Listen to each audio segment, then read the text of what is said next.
In recent videos we've been looking at some of the unofficial, illegal and official frequency allocations for VHF-CB, UHF-CB and personal mobile radio across the UK and Europe. In this video we'll be looking at some Scandinavian two-way radio services allocated in Sweden, Norway and Denmark known as KDR, SRBR and Jaktradio.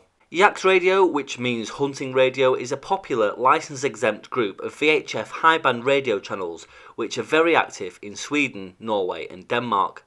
It's similar to Germany's Freenet allocation.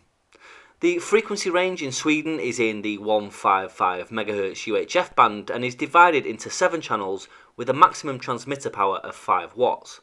155 MHz is technically only free to use in agriculture, forestry and hunting and is not really permitted to be used on stationary devices with external antennas on rooftops as the range should be kept relatively short. It's interesting to note that 155 MHz is also used for certain versions of dog beacons. These are training and tracking collars used in many different countries.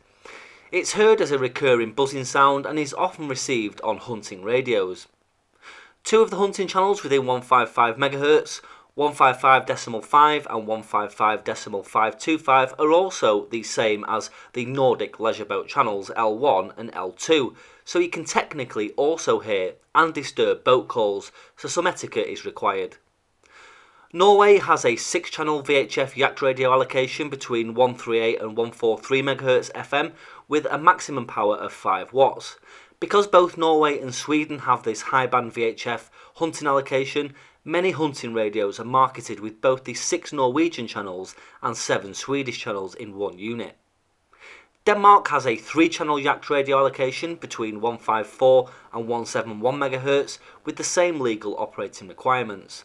Like Norway and Sweden, the frequencies have become popular amongst preppers and survivalists.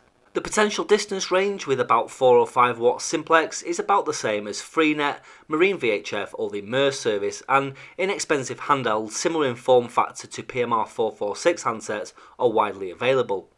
Some radios are configurable to Norwegian, Scottish and Danish channels, and others only have a 1 or 2 country channel set programmed in them.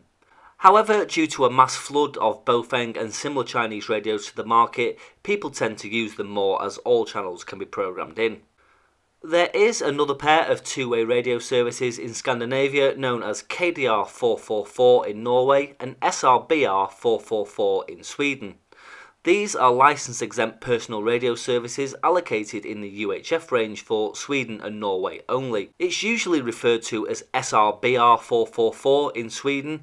Interestingly, the United Kingdom introduced PMR 446 in April of 1999. However, since 2003 it has replaced the former short-range business radio service, which was only an interim allocation, so both countries had a similar service. KDR 444 is primarily intended for professional users such as roadworks, construction sites, sporting events, etc., but they are becoming popular amongst preppers, outdoor activities and leisure. Users were previously limited to 1 watt in Sweden, but this was raised to 2 watts and 0.5 watts in Norway. Norwegian users are required to use radios with fixed antennas. Channel allocations vary slightly between Sweden and Norway, as you can see. Swedish users are allowed an additional 2 channels. More often than not, older equipment doesn't have the updated frequencies. There is limited equipment produced especially for KDR 444, but it appears that companies including Motorola produce a few models for use on the band. I can only assume that business radio suppliers in Sweden and Norway sell major brands such as Kenwood, Icom and Motorola, programmed especially for 444 MHz. It's worth noting to UK viewers that the area these frequencies fall into have previously been allocated in the UK to some MOD and Eurotunnel internal transport. PMR 446 is widely used and well established across the EU and is more popular than 444 MHz for general activity, but Jaktradio is extremely popular for many reasons, from hunting to hiking as well as general chit-chat. So I hope you enjoyed this insight into some of the license-free Scandinavian allocations.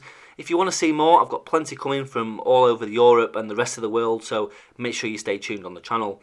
And all that's left to say is 7-3, thanks for watching and we'll catch you in the next one.